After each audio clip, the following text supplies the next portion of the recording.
It was a cold, rainy morning in the small town of Greenhill.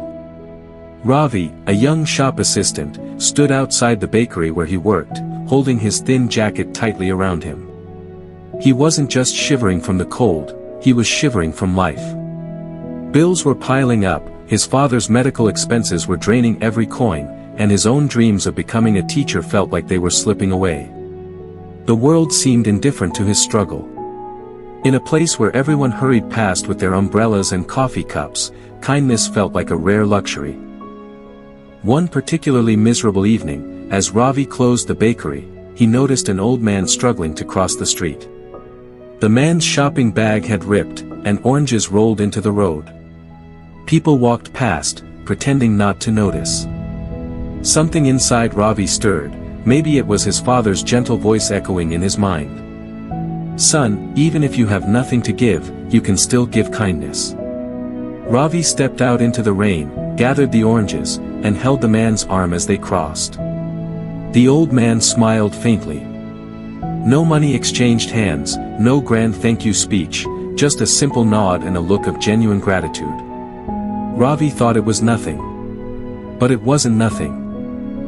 The next day, a woman walked into the bakery. She ordered bread, then, seeing the long line behind her, quietly paid for the person after her. The man she paid for, surprised and smiling, went on to help a mother struggling with her stroller outside. And that mother ended up visiting her lonely neighbor later that day, bringing homemade soup. None of them knew it, but the spark came from Ravi's small act in the rain. The old man had told his daughter about the boy who helped him, and she had been the one who decided to start the chain of kindness. Weeks later, Ravi's father fell gravely ill. Ravi was exhausted, juggling extra shifts and hospital visits.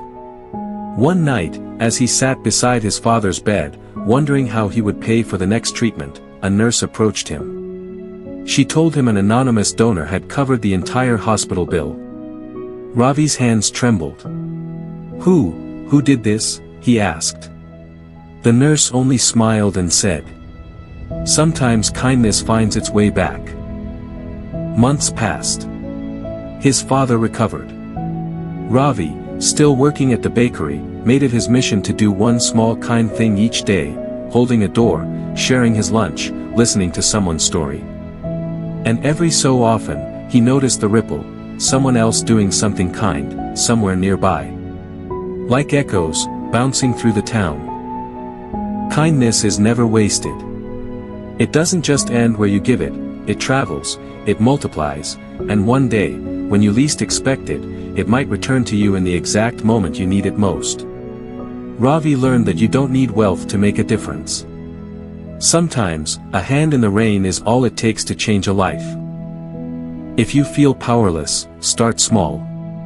Smile at a stranger, help someone carry their load, give a word of encouragement. You might not see the results today, but you'll set in motion a ripple that can reach farther than you ever imagined. If you like the story, please give it a like, share it with your friends, and don't forget to subscribe to our channel for more inspiring stories like this one.